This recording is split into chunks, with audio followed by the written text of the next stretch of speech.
And joining us now from Los Angeles, Sean Spicer, the former White House press secretary and senior advisor to the America First PAC. Sean, welcome.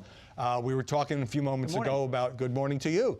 Talking a few moments ago about John Bolton being kind of pushed out of the White House. You've had the experience of resigning from the White House, and the president was unhappy with the press operation after Bolton and Jim Mattis and Jeff Sessions and Rex Tillerson and many others.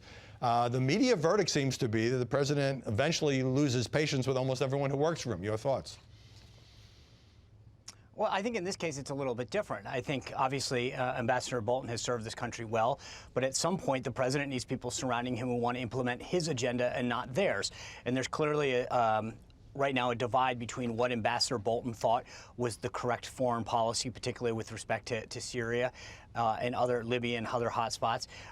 But Secretary Pompeo and the president think otherwise, and I think the president clearly deserves to have people around him that agree with his foreign policy. They may challenge him and bring up other ideas, but don't fundamentally have a different way of thinking. Now, the Washington Post's analysis of this is that the president sometimes has a Kafka-esque management style in which he doesn't want his appointees to get bad press, but he doesn't want them to get too much good press, and he demands absolute fealty, in the words of this article.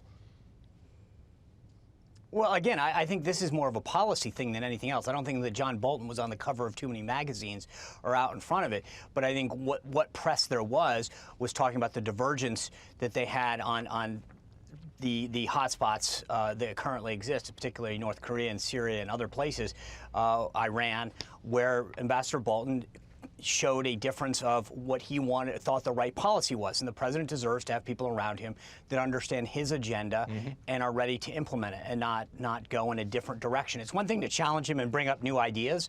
It's another thing to not follow through in the direction once the president hears you out and makes a decision. Right.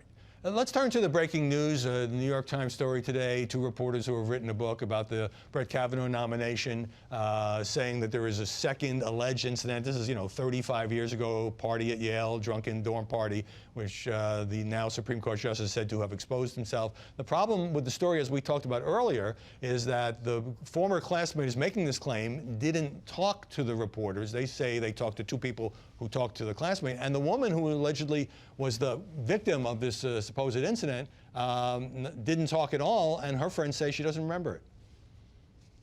Well, and they didn't talk to Kavanaugh either. Well, they did ask to speak to Kavanaugh, and he declined. Correct. But your thoughts on whether this story should have been published?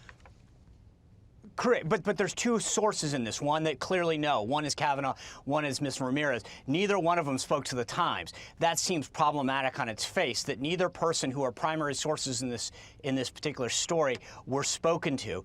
That in itself. I actually, Howie, will go, and I know it's getting lost in the coverage, the tweet that the Times put out was unbelievably well beyond the word insensitive, and I don't even know what words come to mind right now, but the idea that there's not outrage on the left. Where's Kirsten Gillibrand? Where's Hillary Clinton? The idea that they used the language that they did, and I will not repeat it here on television, in that tweet, and there is no outrage from these people who have stood up and talked about fighting for women and on all of these inappropriate remarks is disgusting.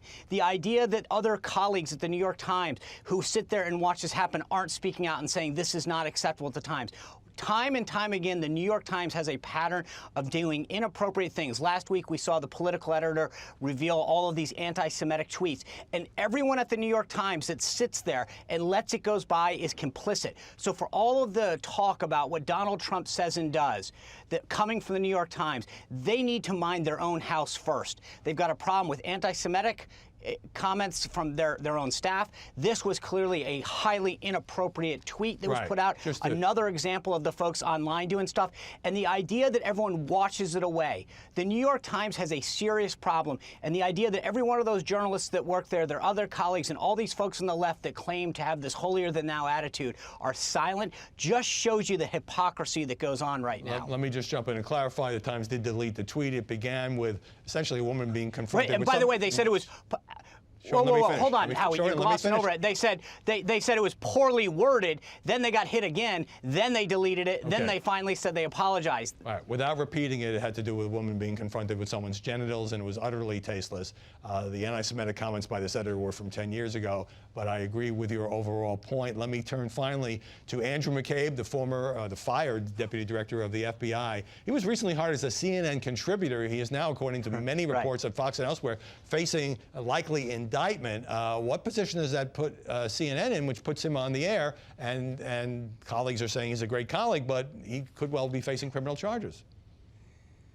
Look, I'm about to go on Dancing with the Stars. Chris Cillizza and Brian Stelter, the online PR person for CNN, literally had a meltdown that I was doing a dancing show, and yet they hire a guy that's about to be indicted for lying, and they sit there and make excuses over and over again why that's acceptable. They call it, let's look at their story, he lacked candor, he was faulted. All of the buzzwords except for lying. Everyone in the Trump world is a liar, but when they hire someone, they lacked candor or they weren't fully, all of these other buzzwords. CNN has two standards, one for everyone who's against Trump and one for everyone who works with Trump. But they can't have it both ways. Okay. They want to excuse everybody that supports this president, but as long as you're lying to go against the president for this greater good that they're bought in on, that's okay. We got to go, but tomorrow's your first tape show for Dancing with the Stars. Are you going to win this thing? No, it's live. Oh, it's live. Should we boost expectations? Are you planning on going all the way? Well, look, the Vegas odds have me at the bottom at 50 to 1. So if you're looking to All make right. a couple bucks, you might make a few shows. We'll see. I'm going for that mirror ball, man. The campaign starts. All right, we'll see how that turns out. I'll save my money. Sean Spector, thanks very much. And after